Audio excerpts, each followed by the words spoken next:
امام زمانہ کی ملاقات ایک ٹرک ڈرائیور سے ہوئی، جس کا واقعہ ایک عالم دین یوں فرماتے ہیں۔ ایک ٹرک ڈرائیور تھا جو کہ مشہد کا رہنے والا تھا۔ وہ کہتا ہے کہ ایک دن میں سامان لوڈ کر کے جا رہا تھا اور اچانک میرا ٹرک خراب ہو گیا، اور جس جگہ پہ میرا ٹرک خراب ہوا وہاں پہ اتنی شدید سردی تھی کہ برف پڑ نہیں رہی تھی۔ اگر انسان وہاں پہ رہتا تو وہ جم جاتا۔ وہ کہتا ہے کہ میں ٹرک کو صحیح کرنے کے لیے ٹرک سے باہر آیا اور میں نے اپنی پوری کوشش کی کہ میں اس ٹرک کو صحیح کروں۔ میں خود بھی مکینک تھا، لیکن وہ کہتا ہے کہ میں نے پوری کوشش کی لیکن اس کے باوجود میرا ٹرک صحیح نہیں ہوا، اور سردی اتنی بڑھ رہی تھی کہ وہ کہتا ہے کہ اگر میں یہاں پہ تھوڑی دیر اور رکتا تو یہاں سے میرا جنازہ نکلتا۔ سورج غروب کو آیا اور یہ کہتا ہے کہ میں پھر ٹرک کے اندر آ گیا، کیونکہ ٹرک کے اندر آ کے کچھ تو میں اپنے آپ کو بچا لوں گا باہر سے، کیونکہ باہر بہت زیادہ سردی تھی۔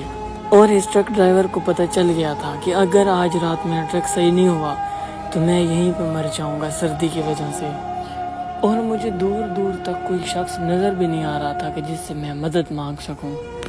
ایسے میں وہ کہنے لگا کہ میرے سامنے میرے بچوں کے چہرے نظر آنے لگ گئے جن کو میں خدا حافظ کر کے آیا تھا، اور اس کے علاوہ مجھے زندگی کی بہت سی چیزیں نظر آنے لگ گئی۔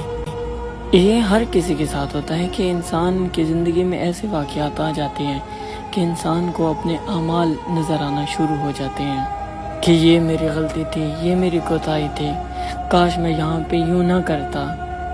تو یہ سب چیزیں اس کو نظر آنا شروع ہو گئی۔ تو یوں ہی اسے معلوم ہوا کہ میں کبھی کبھی اپنی نماز لیٹ کر دیتا تھا، کبھی پڑھتا نہیں تھا، کبھی قضا ہو جاتی تھی، اور اسے پتہ چلا کہ یہ وہ برائی تھی جو میرے اندر تھی۔ اور ایک دوسری برائی بھی تھی جس کا ذکر عالم دین نے بھی نہیں کیا۔ تو یہ شخص کہتا ہے وہیں پہ میں نے وقت کے امام کو پکارا، یا امام زمانہ اغثنا، اے وقت کے امام میری مدد فرمائیے، اور میں وعدہ کرتا ہوں یہ برائی میں اپنے اندر ختم کروں گا اور وقت پر نماز پڑھوں گا۔ تو یہ ٹرک ڈرائیور کہتا ہے کہ میں نے یہ استغاثہ کیا، خدا کی بارگاہ میں گڑ گڑایا اور میں نے اللہ سے مدد مانگی اور وقت کے امام سے۔ تو یہی میرے الفاظ بس ختم ہونے تھے تو مجھے ایک سامنے سے ایک نوجوان نظر آیا جس کے ہاتھ میں پانا تھا۔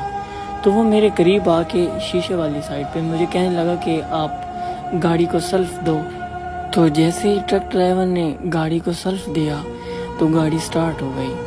تو یہ شیشے والی سائڈ پہ آیا اور اس نے اس نوجوان کا شکریہ ادا کیا اور کہا کہ آؤ میں تمہاری مدد کر دیتا ہوں، اتنی رات میں آپ نے میری مدد کی ہے۔ تو وہ شخص کہتا ہے نہیں میری کوئی مشکل نہیں ہے۔